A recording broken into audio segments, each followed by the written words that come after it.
జరిగినాయండి, జరిగిన విషయాలు కానీ 1-2 సిచ్యువేషన్స్ తప్ప వేరే విషయంలో ప్రభుత్వమే చేసింది. ఇప్పుడు దిశ ఘటన పెద్దపల్లి ఇన్సిడెంట్ తీసుకున్నప్పుడు సేమ్ అదే కదా. ఇప్పుడు దాని మీద ఇమీడియట్ రియాక్ట్ అయ్యారు, దాని మీద స్పందించారు, దానికి ఎలా జరిగిందో అలా జరిగింది. అందరూ యావత్ తెలంగాణ కూడా హర్షించదగ్గ రియాక్షన్ వచ్చింది. ఇక్కడ ఎక్కడ ప్రభుత్వం పట్టించుకునే దృష్టి ఇక్కడ కనబడట్లేదు. సెపరేట్ ఇష్యూస్ అయినప్పటికీ ఇదే వేలం విషయానికి వస్తే కూడా గతంలో బీఆర్ఎస్ ప్రభుత్వం ఉన్నప్పుడే కదా 2 బ్లాకులు వేలం వేశారు. అప్పుడు మీకు సంబంధించిన గ్రూప్సే కదా, ప్రతిమా గ్రూప్స్ కానివ్వండి, అరవిందో కంపెనీకి సంబంధించి కానీ వాళ్ళే కదా వేలం పాట. మనం గతంలో కూడా వేలం పాట వేసినప్పుడు కూడా మనం ఒక లెటర్ మా మోడీ గారికి ఇవ్వడం జరిగింది, మోడీ గారికి పంపడం జరిగింది. డైరెక్ట్ క్వశ్చన్, గతంలో ప్రభుత్వం ఇచ్చినప్పుడు సింగరేణి ఎందుకు పాల్గొనాలి? సింగరేణికి అవసరం కదా, సింగరేణికి 2023కి ఆడ మైండ్స్ అయిపోతుంది. వాళ్ళ ఆక్షన్లో వాళ్ళు పాల్గొన్నారు. ఆక్షన్లో ఎందుకు పాల్గొనలేదు? ప్రభుత్వ సంస్థ కదా, 51% వాటా ఉన్నది, సింగరేణి లాభాలు ఉంది, మిషనరీ ఉంది, ఇన్ఫ్రాస్ట్రక్చర్ అన్ని ఉన్నాయి కదా. సింగరేణి ఎందుకు పాల్గొనలే అని తెలుసు కదా. 33కి సింగరేణి పని చేయదు, అయిపోతున్నాయి మైండ్స్ బ్లాక్ కదా, తెలుసు కదా. తెలిసినప్పుడు మీరు ఎందుకు సింగరేణి అప్పుడు పాల్గొనలేదు? బయట 2 కంపెనీలకు ఎందుకు వచ్చింది? అరవిందో కానీ లేదా ప్రతిమా గ్రూప్కి ఎట్టిచ్చారు? అయితే మీ కేసీఆర్ ఏం చేసినప్పుడు వాళ్ళని పాల్గొనకన్నాడా, లేదా వాళ్ళని పోవద్దని చెప్పిండా? మళ్ళీ ఎందుకు పాల్గొనలేదు? లాభాలున్న సింగరేణి అప్పుడు ఎందుకు పాల్గొనలేదు? ఇప్పుడు సింగరేణికి అన్యాయం జరుగుతుందనే కదా మీరు మాట్లాడుతున్నారు. అరే ఎవరు చెప్పకపోతే ఎందుకు పాల్గొనదు? ఎందుకు పాల్గొనదు? డైరెక్ట్ కేసీఆర్ ఇన్వాల్వ్ అయ్యి చేయకుండా ప్రభుత్వం మోదీ గారే డైరెక్ట్ గా చెప్పారు. మోదీ గారు ఒక చట్టం తీసుకొచ్చారు, దీన్ని ప్రైవేట్ వ్యక్తులకు ప్రైవేట్ సంస్థలకు తీసుకొని వచ్చినప్పుడు నేను ఏమంటున్నా, కేంద్రం చట్టం చేసింది, ఆ చట్టానికి లోబడి ఉన్నాము, సుప్రీంకోర్టు నియమావళి ప్రకారం నడుస్తుంది. అందులో సింగరేణి ఎందుకు పాల్గొనలే అంటున్నా నేను. సింగరేణి దగ్గర వనరులు లేవు, 33కి అది క్లోజ్ అయిపోతుంది, యాక్సెస్ లేదు. పక్కనే సింగరేణికి పక్కన ఉన్నటువంటి ఈ 2 బ్లాకుల్లో ఎందుకు పాల్గొనలేదు? సింగరేణి పాల్గొనడం అవసరం లేదండి. సింగరేణికి మన ప్రభుత్వ సంస్థ సింగరేణికి తప్ప పాల్గొనడం ఏంటండి కొత్తగా?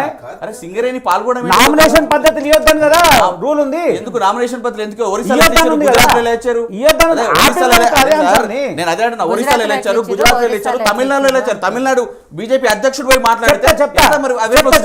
నామినేషన్ పద్ధతులు ఇచ్చిన రాయల్టీ 30% ఎంఓయూ ఉంది, 30% రాయల్టీ ఎంఓయూ ఉంది గవర్నమెంట్ కి. అది ఎంఓయూకి లోబడి ఉన్నారా?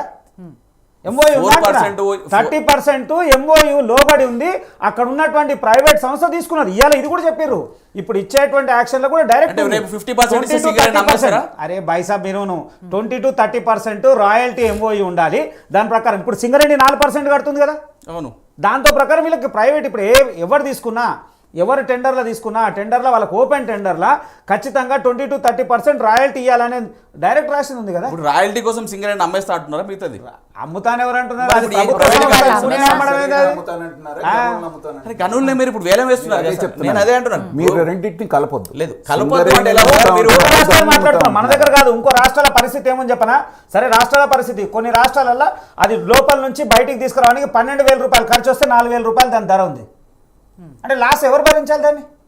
ప్రభుత్వ సంస్థలు అంటా ఉన్నాం. సరే ఇక్కడ నీకు లాభాలు ఉంది, సింగరేణి ఇప్పుడు లాభాలు 2000 తర్వాతనే లాభాలు వచ్చి అంతకుముందు నష్టాల్లోనే ఉంది కదా. అవును, 2014 మీకు అర్థం కాలే. దేశవ్యాప్తంగా ఉన్నటువంటి అంశం చూస్తుంది భారతీయ జనతా పార్టీ లేదా కేంద్రం ఉన్నటువంటి నాయకత్వము. దేశం మొత్తంగా చూస్తుంది, ఒక రాష్ట్రాన్ని చూడదు కదా. రాష్ట్రాన్ని చూడనప్పుడు ఇప్పుడు 60 దాంట్లో 60 ఉన్నాయి కదా, ఒక్కటి కాదు కదా. నీ శ్రవణపల్లి అనేది ఒక్కటే కదా, దేశవ్యాప్తంగా 60 కదా ఉన్నాయి. 60 ఉన్నప్పుడు మనకు మెయిన్ అసెట్ మన సింగరేణి. మన సింగరేణి కాపాడుకున్న బాధ్యత మనకు ఉందా లేదా? తెలంగాణ వీళ్ళు కేసీఆర్ ఏం చేసారు, వాళ్ళు ఏం చేసారు, వీళ్ళు ఏం చేసారు అనేది అనడమే తప్ప వీళ్ళు ఒక వర్క్ ఇది చేస్తున్నాం మేము ఇలా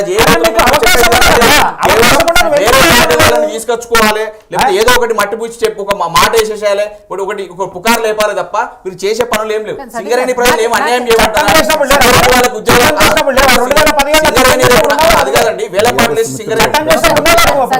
నాకు ఇక్కడ అర్థం కాని విషయం ఏంటంటే గతంలో వేలం వేశారు, అప్పుడు అబ్జెక్షన్ చెప్పనప్పుడు ఇప్పుడు ఎందుకు చెప్తున్నారు బీఆర్ఎస్ పార్టీ వాళ్ళు? అబ్జెక్షన్ చెప్పడం కూడా కాదు, వాళ్ళు పార్టిసిపేట్ కూడా చేయలేదండి. ఇప్పుడు పాయింట్ ఏంటంటే మిత్రుడు బీఆర్ఎస్ మిత్రుడు సమర్థించుకోవచ్చు, ఎందుకంటే ఆ పార్టీ తరఫున వచ్చారు. కానీ ఓపెన్ ఆక్షన్ అంటే ఏంటంటే ప్రతి వాళ్ళకి పార్టిసిపేట్ చేసేటువంటి హక్కు ఉంది. ఇది కూడా ఒక వ్యాపార సంస్థ లాంటిది, మనం ఎన్ని మాట్లాడినా కూడా.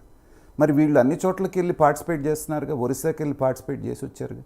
మరి మీ రాష్ట్రంలో ఇందాక మొట్టమొదట ఏమన్నారు, ఇది మన రాష్ట్ర సంపద అన్నారు. ఆ మాట ముందు విత్డ్రా చేసుకోవాలి. రాష్ట్ర సంపద కాదు, ఇది జాతీయ సంపద. మన రాష్ట్రం ఎక్కడుంది? తెలంగాణ రాష్ట్రం ఉంది భారతదేశంలో. ఇప్పుడు సపోజ్ మన తెలంగాణలో పెట్రోల్ లేదు సార్. పెట్రోల్ ప్రొడ్యూస్ చేసేవాడు నాదే పెట్రోల్ నేను ఇవ్వను అన్నాడు అనుకోండి, మనకు దొరుకుద్దా?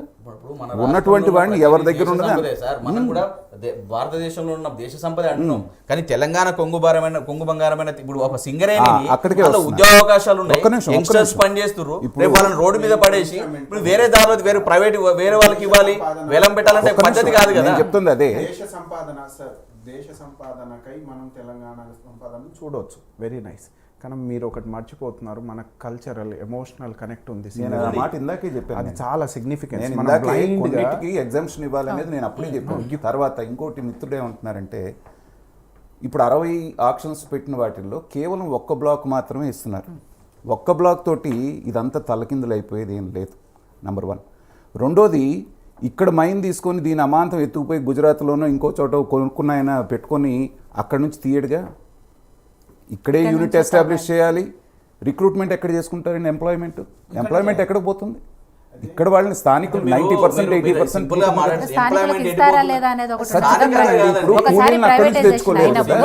మీరు ఒక సమాధానం చెప్పండి. ఇప్పుడు సింగరేణిలో పనిచేస్తున్న ఎంప్లాయీస్ ఏమంటారు? సింగరేణి ఎంప్లాయీస్ వాళ్ళు, మరి ఇందులో పనిచేసే వాళ్ళు ఏమంటారు? ఆ కంపెనీ ఎంప్లాయీస్ అంటారు. ఆ కంపెనీ ఎంప్లాయీస్ ఉద్యోగమే కదా. రేపు వాళ్ళకు నష్టం జరిగితే ఎంప్లాయీస్ కి, అరే బిడ్డే పుట్టక ముందే బిడ్డ పుడతాడా లేదా చచ్చిపోతాడా కడుపులోనే అంటే ప్రైవేట్ సంస్థలు ఇవి బాగా పనిచేయట్లేదా? ప్రైవేట్ సంస్థలకు బాగా చూసుకోవట్లేదు. సింగరేణి ప్రైవేట్ సంస్థకి ఇవ్వాల్సిన అవసరం. అరే మీరు కూడా కాంపిటీషన్ లో పాల్గొనండి, తెచ్చుకోండి. కాంపిటీషన్ లో పార్టిసిపేట్ చేయాలి కదా.